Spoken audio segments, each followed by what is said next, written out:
So fellas, this week one of the best up-and-coming middleweights, Anthony Hernandez, is going to be taking on Dolidze in everybody's favourite place, the Apex, again, in this fight night card that I'm going to be breaking down now. If I had to rate the card for a fight night, it is just a 6 out of 10. It's a bang average Apex card. There's some decent fights in there, there's some decent names. Steve Erceg's back in the co-main event. Got some veterans on the card, some prospects, but it is just a bang average Apex card. But we'll go in there with the first fight. Uros versus Gilbert Urbina. Now, Uros has a 100% finishing rate as all his wins. Come from the regional scene, finishes all his fights in the first 2 rounds. Gets a good finish on the Contender Series, followed by a knockout in his UFC debut. Then he gets submitted by Joselyn Turner. Gets 2 more KOs in a row, and then ends up getting submitted by Mitebek Orobai. Gets another KO against Tim Means, and then he gets knocked out in his most recent fight by Punahele Soriano. Going to be taking on Gilbert Urbina, who had a decent run in the regional scene, losing to Sean Brady, which isn't that shameful. Comes through on the Ultimate Fighter, pulls off a submission, then gets knocked out by Trezin Gore and submitted by Brian Battle. He then gets a KO in his UFC debut, but then gets knocked out in his most recent fight by Charles Radke. The style of Uros he's a fun pressure fighter who looks to swing and throw down, and he's quite crafty too. Yeah, Uros more of a kickboxer, but he likes to throw down. He's a fun pressure fighter, always in your face looking to swing, and he has got very, very clean stand-up. He's one of the better kickboxers unranked in this division, but I'd say the biggest flaw of him is defensively. Like I said, he likes to throw down, he likes to engage in a scrap. I'm not too sure if his chin is kind of made for that style, but he's very dangerous yet very vulnerable. That's kind of the style of Uros. But overall, pretty fun kickboxer. The style of Urbina, he's a tall striker, but he doesn't really use his range effectively. Quite tall for the division, usually has the height advantage, but doesn't really use it effectively. Very, very chinny as well. I remember he got dropped so many times in that fight with, I think it was Charles Radke, and he is kind of fun as well. So I'm expecting a fun fight between the two of them, but I'm going to go with Uros by KO in the first round. Yeah, this should be a classic Uros performance. I don't see him losing this fight. Gilbert Urbina, very chinny guy. Uros is by far the better kickboxer out of the two of them. I see him walking forward, landing some shots on Gilbert Urbina, eventually landing on the chin of Urbina and putting him out cold. Like I said, Uros is very, very dangerous guy on the feet. He's just very chinny. And another big flaw for Uros is the grappling. You know, I'd say apart from maybe him getting caught a lot, it is the grappling, and I don't see Gilbert Urbina getting going with the grappling. His ground game himself isn't that perfect, so I think Uros keeps his fight standing, and eventually in that first round is going to clip the chin of Gilbert Urbina and put him to sleep. I'm going to go Uros by KO in the first round. Then we've got Gabriella Fernandes versus Julija Storialenko. Now, Gabriella Fernandes, good run in the regional scene, becoming a champion, also losing to beating Iasmin Lucindo in a UFC debut and becoming a champion. Loses her first 2 fights in the UFC, ends up picking up a win over Carly Judas, which has kind of aged well, and just submitted Wang Kong as an absolutely astronomical underdog at UFC Macau last year, and she's kind of got a bit of hype back from that. Taking on Julija Storialenko, who had a decent run in the regional scene, I guess, comes through on the Ultimate Fighter, goes 1-2 on the Ultimate Fighter, then picks up 5 more wins on the regional scene, 4 armbars, all of them within a minute as well, becoming a champion on the local scene. Loses her first 3 fights in the UFC, gets submitted as well by Julia Avila, picks up an armbar of Jessica Clark, gets a TKO loss in the next fight, and then she takes on Molly McCann, and this was supposed to be the coming out fight for Molly McCann, where she picks up a good win over Julija Storialenko in front of the UK crowd, but yeah, knowing Molly McCann, she had to fumble it somehow. She gets submitted and her arm nearly snapped up in the first round by Julija Storialenko, and she's just been finished by Luana Calarina in the most recent fight. The style of Gabriella Fernandez, she swings on the feet with bad intent. She's actually quite a fun fighter, is Gabriella Fernandez for women MMA standards. She's a decent striker, likes to swing on the feet with bad intent. Very, very, I don't want to say a hard hitter, but she comes to throw down, and she does have submissions in the back pocket, which she kind of showed in the most recent fight, where she submitted Wang Kong. Wouldn't really call her a submission artist, but she's got him in the back pocket. And for Storialenko, she has an S-tier armbar. That's about it. She's like the Paul Craig of women MMA. She has a really, really, really good armbar. You know what Bruce Lee said? I'd rather practice 1 kick 1,000 times than 1,000 kicks once. That's what Storialenko did with armbar. She has an amazing armbar. That is about it, with very mid-striking. I'm going to go with Gabriella Fernandez to win this one by decision. She should win this one pretty comfortably. If she can keep the fight standing, which I think she will do, she can absolutely pick apart Storialenko, who's a pretty mid-striker. And I see her picking her apart. Julija Storialenko tends to fade as the fight goes on as well. I think Gabriella Fernandez should be a pretty heavy favourite in this one. Picks apart Storialenko on the feet. The only chance that Storialenko has is, I mean, you know what the chance is. It's an armbar. If she can take the fight to the mat and get some sort of fluky submission, which she nearly did against Luana Carolina in her most recent fight, and then she's going to obviously pull off the win. But I think Gabriella Fernandez should look good in the last two really good wins in a row with Carly Judas and Wang Kong. So I'm going to go with Gabriella Fernandez by decision, keeps the fight standing, picks apart Storialenko, could even get a finish as well. I mean, you've got a striker that throws down versus a very mid-striker, but I'm going to go Gabriella Fernandez by decision. Then we've got another women MMA fight, Joselyn Edwards versus Priscila Cachoeira. Now, Joselyn Edwards, decent run of the regional scene, becoming a champion.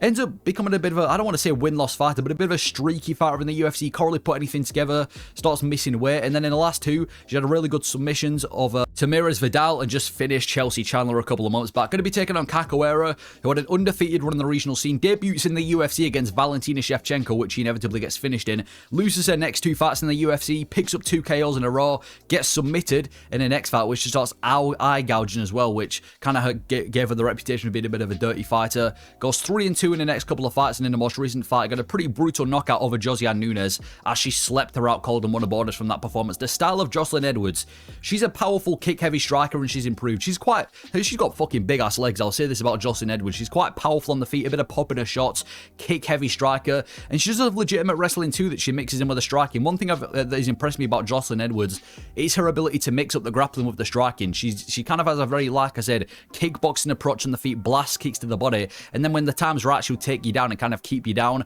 and maybe even pull off a submission. The style of Cachoeira, very poor fighter. She's not a great fighter whatsoever, but she genuinely has one-shot KO power for a woman. It's very rare that we see a woman in women MMA with like good KO ability. Cachoeira is that woman. She genuinely has like one-shot KO ability. Historically, quite a dirty fighter. Like I said, a lot of eye gouging, quite a dirty fighter. I'm going to go with Joselyn Edwards to win this one by decision. Joselyn Edwards should not lose this fight. She's the better striker. I can see her keeping this fight standing and winning the decision. I can see her implementing the grappling and absolutely dominating Cachoeira on the ground. She should win this fight pretty comfortably. Joselyn Edwards is the better fighter. The only chance that Cachoeira has is if she lands some big haymaker on Joselyn Edwards. But Edwards has looked good in the last two. She dominated Tamires Vidal, where she pulled off a submission. She just destroyed Chelsea Chandler as well. Even that loss to Cornelian Perez, I mean, you can make arguments for those losses too. So I think Joselyn Edwards should win this one comfortably. Again, her normal game plan, mixes the striking in with the grappling, wins a comfortable decision. I think Cachoeira is a very poor women MMA fighter. She's got KO ability, KO power, and that's about it when it comes to Cachoeira. I'm going to go Joselyn Edwards to win this one by decision. Then we've got Elijah Smith versus Toshiomi Kazama. Now, Elijah Smith, good run in the regional scene, becoming a champion, comes through on the Contender Series, picks up a decision winning, just got a decision winning his most recent fight against Vince Morales. He's going to be taking on Kazama. Now, Kazama had a good run in the regional scene as well, becoming a champion, comes through on road to the UFC, picks up a decision on road to the UFC, then gets knocked out in his UFC debut, and then gets knocked out in his second fight in the UFC, but just pulled off a good submission win in his most recent fight to kind of save his UFC contract. The style of Elijah Smith ultimately looks to grapple. That's kind of his game plan, it is to grapple, but he has got a bit of a scrappy style on the feet, and he's got pretty fast hands, does Elijah Smith. He's fast on the feet, looks to scrap, but ultimately he wants to take the fight to the mat and grapple. And he had a really fun grappling match in his most recent fight with Vince Morales, where it's kind of like a back and forth of submission attempts between the two of them. Now, Kazama, he's a pretty good BJJ grappler. I think he trains with the likes of Tatsuro Taira as well, so he has got good BJJ ability, but his letdown is that he's got an awful chin, and he has got mediocre stand-up. I'm going to go with Elijah Smith to win this one by decision. I don't see Elijah Smith giving him too many problems on the feet, and again, I think because of the style of Kazama being a good BJJ grappler, he could implement some problems with the submission ability, and we just saw Elijah Smith struggle a little bit in certain positions with Vince Morales, but I'm going to trust that Elijah Smith gets this one done. I think he is the more clean striker on the feet. I think if he wants to keep this fight standing, he can do that, and he has got better stand-up than Kazama, which I think will be the game plan of Elijah Smith. And if it comes to grappling, Kazama has got good BJJ ability, and I actually might favour Kazama to pull off a submission if anyone was. But I think Elijah Smith's wrestling, he'll keep this one safe. I'm going to go Elijah Smith by decision. Wins the fight via stand-up, outstrikes Kazama across 15 minutes, mixes the grappling in when necessary if he does. So I'm going to go Elijah Smith to win this one by decision. Kazama, I mean, you got knocked out by Garrett Armfield. Not the best look, is it? Anyway, then we got Julius Walker versus Raffael Cerqueira. Julius Walker had a good undefeated run in the regional scene with a 100% finishing rate, becoming a champion, and he debuted in the UFC on short notice against Alonzo Mayfield and lost, quite honestly, a close decision. Going to be taking on Raffael Cerqueira, who had a huge run in the regional scene with nearly a 100% finishing rate all in the first round, becoming a champion, and then he got bum rushed by Ibuasan in his UFC debut and just got knocked out by Modestas Bukauskas in his second fight in the UFC. The style of Julius Walker, he's a tall, rangy and crafty striker. He kind of reminds me a bit of John Jones. He's been compared a lot to John Jones on the regional scene. This tall, lanky, light heavyweight who likes to throw a lot of spinning elbows and crafty shit on the feet. I'd say the only downfall, and again, this is because he did fight on short notice, but he has got pretty bad cardio. He gassed out after about a minute in that fight with Alonzo Mayfield, which wasn't a good look, but I'd say the only flaw of Julius Walker is probably the gas tank. Raffael Cerqueira, he looked like a really dangerous, rangy striker on the regional scene who was going to do good things in the UFC, but he gets easily backed up and he doesn't do well against the cage. Both of his losses have both been him getting backed up against the cage and then ultimately getting knocked out. So I don't know about the fight IQ of Raffael Cerqueira, but it seems like he's kind of had UFC jitters and doesn't perform too well in the UFC. I'm going to go with Julius Walker to get this one by TKO in the second round. Yeah, he looked... listen, I know he gassed out, but even in his UFC debut against Alonzo Menifield, he fought Menifield on short notice and actually put up a decent fight and arguably beat Alonzo Menifield, and he looks pretty good, does Julius Walker. He's got good submission ability. I think his striking is very, very crafty. I think you give him a full training camp, he can be one of these better light heavyweight prospects. Like I said, absolutely killing it on the regional scene as well. I've got big hopes for Julius Walker. He had a lot of hype as well coming into the fight with Menifield. Looked good. Arguably could have won that fight too, so I'm going to go Julius Walker to finish Raffael Cerqueira. Cerqueira hasn't looked good, like, by any means in the UFC so far. He got easily backed up and finished by Ibo Aslan. Modestas Bakauskas backed him up against the cage and played with him. I think we're going to see Julius Walker back him against the cage and just stop teeing off on him, and I think he's going to get the TKO in the second round. Land a big shot. I can see it being some sort of like... I know, some sort of like body shot that he mixes up in the exchanges and drops. Raffael Cerqueira goes for the TKO finish, but I'm going to go Julius Walker to win this one by TKO in the second round. Cerqueira hasn't looked good in the UFC. Julius Walker put up a decent fight against Alonzo Menifield, and I'm expecting him to look better now that he has a full training camp. I'm going to go Julius Walker, TKO in the second round. Like I said, I'm excited to see Julius Walker. One of my favorite, well, I'm definitely not one of my favorite, but one of the, I guess, better light heavyweight prospects there is, and hopefully he can put something together against Raffael Cerqueira. Then we've got Eryk Anders versus Christian Leroy Duncan. Eryk Anders had a good undefeated run in the regional scene, becoming a champion by beating Brendan Allen himself. And since joining the UFC, he has essentially just been a journeyman. He's been one of these journeymen in the UFC who's kind of just a bit of a roster filler, I guess you can say. In his last two fights, though, he has picked up some good wins. In his most he ended up beating Jamie Pickett, and in his most recent fight, he retired and finished Chris Weidman. As he takes on Christian Leroy Duncan, who had an undefeated run in the regional scene, becoming a champion in Cage Warriors, wins his UFC debut as he injured to Doverick, then loses to Arman Petrosian, picks up 2 more wins where he dominated his opponents, and then loses to Gregor Rodriguez and picks up a win over Andre Puliev in his most recent fight. The style of Eryk Anders, I feel like Eryk Anders is one of these fighters that kind of relies on his attributes. He's got great stamina, great chin. I think he trains at the same gym as well. Oh no, I was going to say he trains at the same gym as Anthony Hernandez, but I think that's Max Griffin. But no, Eryk Anders, really good attributes, great chin, great stamina. He's just a very, very average fighter in terms of skill. He's like the definition of an average fighter. He can do everything, but he can't do anything against anyone good. You put him against someone top 15 worthy, he's getting beaten. You put him against a can, he's beating them by decision. He's like a very, very average fighter as Eryk Anders. Christian Leroy Duncan, I feel like Christian Leroy Duncan's a bit of a waste of potential. He's got really, really good wrestling. He showed that in the fight with Ribeiro. Pretty technical kickboxer too. He's super talented for the middleweight division as well. He was one of my favourite prospects last year. But he fights way too tentative. I think that's the problem with Christian Leroy Duncan. He doesn't really take risks. In his most recent fight against Puliev, he just held him up against the cage rather than looking to get the finish when he could have got the finish. So I think Christian Leroy Duncan, I wish he took more risks because he has got a lot of potential, but he's a very tentative fighter. And I'm going to go with Christian Leroy Duncan to win this one by decision. He is the better fighter than Eryk Anders. He's the better fighter on the feet. I can see him out striking Eryk Anders pretty comfortably in this fight. And if he goes to the ground, I'd probably favour Christian Leroy Duncan to win the ground exchanges too. Like I said, he's got a good wrestler. He's got good wrestling. His submission ability seems to be pretty good as well.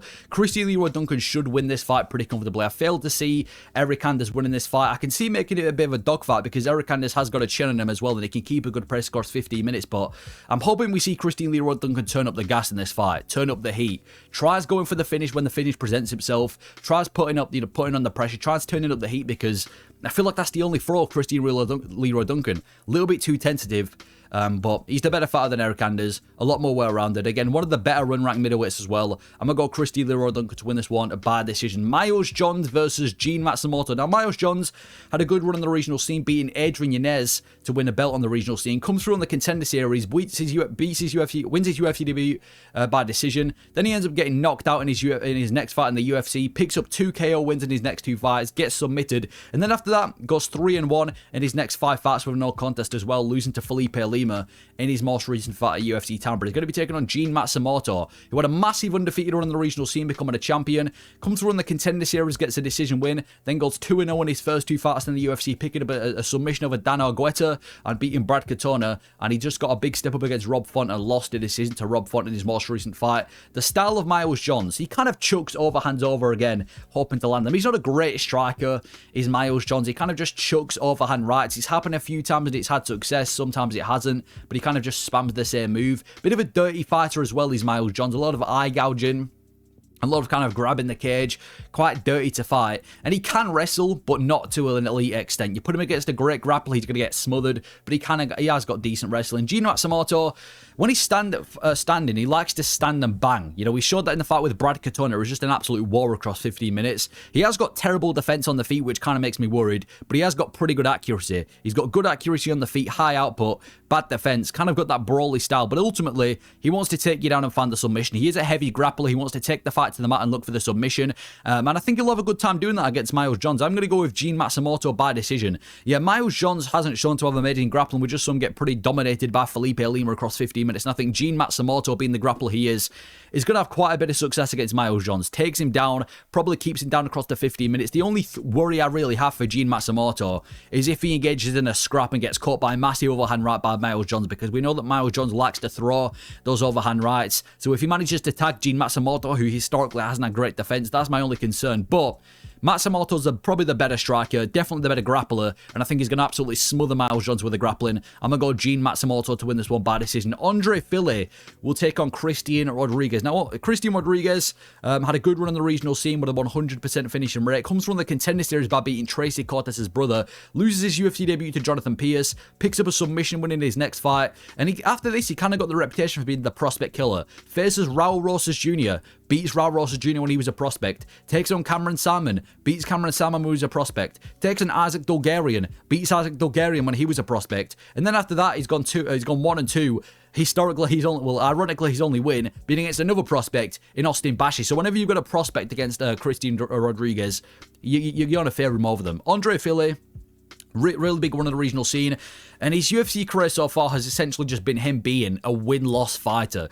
He's had performances where he's looked really good. He's had performances where he's looked really bad. He's had a lot of notable names like Max Holloway, Yair Rodriguez, and Calvin Kattar. He is the definition of a win-loss fighter, is Andre Fili. I mean, even his record, 24-12, you cannot get any more win-loss than that.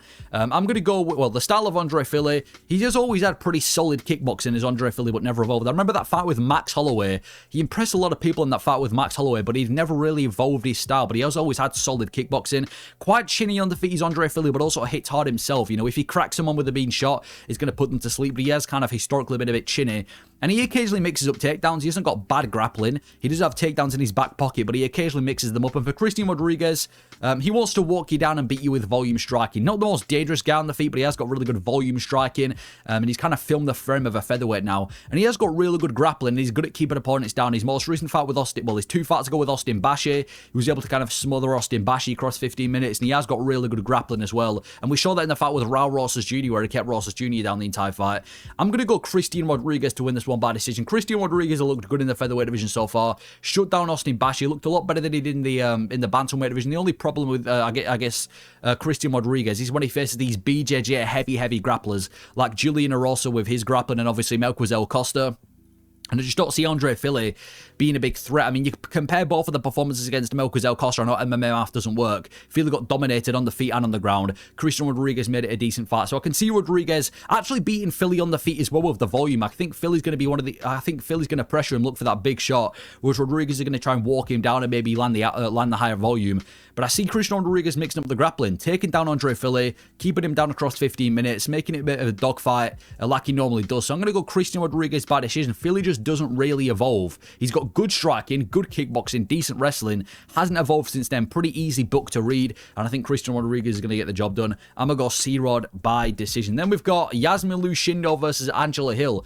Iasmin Lucindo, good run on the regional scene, becoming a champion, loses her UFC debut, and then after that goes 4-0 in the UFC, submitting Poliana Viana, and was actually one of the better women MMA prospects, but she lost her most recent fight to Amanda Lemos in probably the most boring fight of the year on the main card of UFC 313. 13. Going to be taking on Angela Hill, who has the record for the most UFC fights in women MMA history. Goes 2-0 on the regional scene before she gets an opportunity on the Ultimate Fighter. Goes 1-1 on the Ultimate Fighter, then gets submitted by Rose Namajunas and loses to, what's her name? I've already forgotten the fucking name. Raquel Pennington in her next fight in the UFC. Goes 4-0 on the regional scene, becoming a champion. And then since then, she has just been, again, similar to Andre Fili, the definition of a bit of a win-loss fighter. Puts together 2 wins, loses. Puts together 2 wins, loses. It's just kind of, that's been the story of Angela Hill. But she's kind of got one of the better personalities for women MMA. One of the more likable women MMA fighters out there. Tries promoting herself a little bit. The style of Iasmin Lucindo.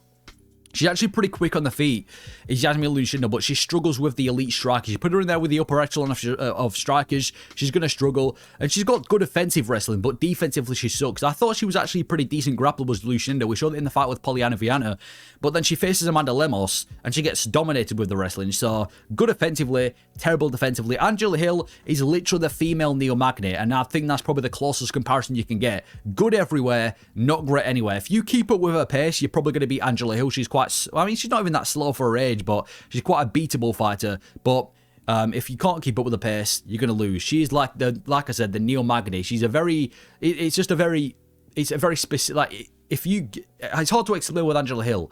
It's literally as simple as if you're better than her, you're going to beat her. If you can't keep up with the pace, you're losing. Very simple game plan for Angela Hill. If you can keep up with it, you're going to win. If you can't, you're losing. Anyway, I'm going to go with Iasmin Lucindo to win this one by decision. Yeah, Iasmin Lucindo, she was one of the better prospects coming into 2025 before her fight with Amanda Lemos, and I think she's just better everywhere the fight goes than Angela Hill. I think it could be quite competitive on the feet because Angela Hill can actually put up a decent dogfight, and she has got decent stamina on the feet. Does Angela Hill, so I can see it being quite competitive on the feet, but I think we are going to see the grappling of Iasmin Lucindo in this fight. I think we're going to see the offensive wrestling mixes the grappling up against Angela Hill, and we've seen Angela Hill kind of struggle with grapplers recently, like we saw in the fight with Tabitha Ricci and Mackenzie Dern. I know they're kind of at the next level of grappling compared to Iasmin Lucindo, but I think Lucindo, hopefully she's learned from that loss to Amanda Lemos. I see her making it competitive on the feet, mixing up with the grappling and getting a decision, but I'm going to go with Iasmin Lucindo by decision. Then we've got Steve Erceg versus Odi Osbourne. Steve Erceg, good run on the regional scene, becoming a champion, beats David Dvorak in his UFC debut, then goes out there and beats Alessandro Costa, knocks out Matt Schnell, and after just 3 wins, he gets a title shot in one of the biggest step-ups we've had in modern history against Alejandro Pantoja, and actually put up a really close fight with Pantoja, but he inevitably loses to Pantoja in a very close fight. Then he gets knocked out by Cachoeira France in the co-main event of UFC 305, and then lost his most recent fight again to another top 5 contender against Brandon Moreno in a fight night main event after he's been getting nothing but killers. He's going to be taking on Odi Osbourne. Odi Osbourne, decent run of the regional scene, comes through, gets a submission on the Contender Series. Then after that, he goes 4-3 in his next couple of fights in the UFC, notably getting knocked out by Manel Kape, beating Charles Johnson, which was a good win. Goes on a 3-fight losing streak, getting submitted by Chafel Filo and Azo Amabayev, but picked up a good win in his most recent fight as he knocked out Luis Garuli in the second round. The style of Steve Erceg. Erceg style, he's a technical boxer who wants to break you down with the boxing throughout the fight. Yeah, Steve Erceg, not exactly a power puncher, but he wants to break you down throughout the fight with the boxing. Really clean, sharp, technical boxing, rips to the body, then goes up top, and he wants to kind of break you down on the feet throughout the fight. He has got solid grappling. He kind of comes from a bit of a grappling base, but he hasn't really shown it recently. The last time we really saw Steve Erceg grapple was when he shot a takedown against Pantoja in the 5th round, but he has got decent grappling. We saw this in the fight with Alessandro Costa. The style of Odi Osbourne, he's always been a pretty neat and dangerous striker at 125. Is Odi Osbourne. He's had the reputation for being a pretty good striker, but he just tends to slow down. His age is kind of showing, and he does struggle a lot with grappling. Takedown and submission defense is the big issue for Odi Osbourne. Now, I don't know if we're going to see Steve Erceg try and mix up the grappling, but I'm going to pick Steve Erceg by decision. Yeah, Steve Erceg should win this fight pretty fucking comfortably. I mean, the way that he's been competing with the likes of Moreno and Pantoja shows to me that even though he might not be top 5 yet, he's definitely able to hang up there with the elites.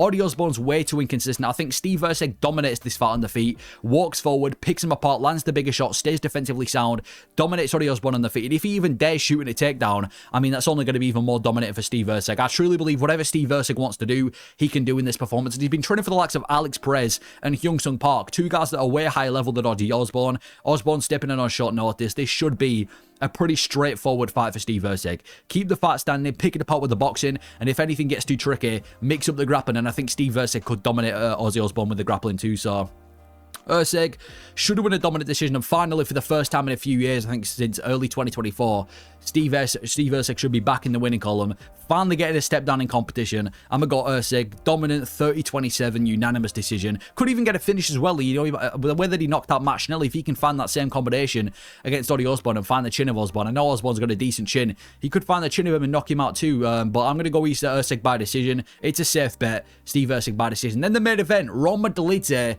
versus Anthony Hernandez. Bit of a weird matchmaking. You'd expect Anthony Hernandez to get someone in the top 5 after this, but he's taken on Dolidze. Is what it is. Roma Dolidze starts off on the regional scene undefeated, becoming a champion. Goes 2-0 in the UFC with a good knockout against Ibragimov. Loses his next fight in the UFC. Then goes 4-0, where he gets 3 good finishes, finishing Kyle Dorcas, Phil Halls, and Jack Hermansson, becoming a bit of a prospect. Loses to Marvin Vettori, and then loses to Imavov in the main event. And then his last 3, he's picked up a win over Anthony Smith, submitted Kevin Holland. Well, he actually broke the rib of Kevin Holland, and then he just main evented against Marvin Vettori, beating him in the rematch, as he's now on a 3-fight win streak. Anthony Hernandez. Anthony Hernandez, good run on the regional scene, becoming a champion by beating Brendan Allen. Goes 1-2 in his first 3 fights in the UFC, getting knocked out by Kevin Holland, submitted by Marcus Perez, but beating Jung Young Park, which is aged quite well. Then he takes on Rodolfo Vieira in one of the biggest underdog performances in UFC history, as he beats Rodolfo Vieira, submitting Rodolfo Vieira. And this was when Rodolfo Vieira was one of the biggest prospects in the UFC, coming from a BJJ background, which kind of got the hype of Hernandez going. After that, he wins his next 2 fights. Well, he wins his next fight against Josh Fremd. Then he submits Marc-Andre Barriault. Then he destroys Edmund Shabazian. Then he submits Roman Kopylov. Then he main events against Michel Pereira, dominates Michel Pereira. And then in his most recent fight, he picked up over Brendan Allen. Like I said at the beginning, one of the best up-and-coming guys in the middleweight division. The style of Roma Dolidze. Dolidze's got pretty good volume on the feet, and his stand-up has evidently improved. Not an elite striker, but he has got good volume, and his stand-up has definitely improved since the fight with Imavov, for example, and he has got decent volume. His grappling in BJJ is pretty nasty too. He's got quite nasty ground game with Dolidze. He's got sneaky submissions. His ground and pound as well is quite dangerous. Saw this in the fight with Jack Hermansson. He's got good ground game too, but he does lack the stamina. After the second round, he's always heavy breathing, which when you're going against Hernandez is probably the last thing you want to be doing. Anthony Hernandez, he wants to absolutely maul you round after round with the grappling. It's pretty simple, the game plan of Hernandez. He's kind of like Cain Velasquez. Walk you down, take you down, and absolutely maul you throughout the fight until you've got nothing left, and then he goes for a finish. He's got an absolutely unrelentless pace. Like I said, similar to Cain Velasquez. His striking is pretty mid. He has got pretty awful striking, which I think is going to be the biggest weakness of Hernandez. But the grappling, he's one of the best in this division. He mixes up like he'll threat a submission, and then when he should try and get back up, he'll take you back down. He'll beat you with ground and pound. Once you start defending the ground and pound, he'll threaten of a submission. It's so overwhelming, this Hernandez, and he absolutely mauls people. I'm going to go with Hernandez by decision, or even a late TKO. Yeah, Roma Dolidze gasses out pretty fucking quick. He gasses out within the first 2, and you put someone who he's notorious for gassing out against Anthony Hernandez, it's a recipe for disaster. I think Dolidze might win the first couple of rounds, poses a threat to Hernandez on the feet, you know, maybe beats him on the feet, keeps the fight standing, but after the second round, I think it's going to be too much. Hernandez is going to be walking forward, taking him down, mauling him with the grappling,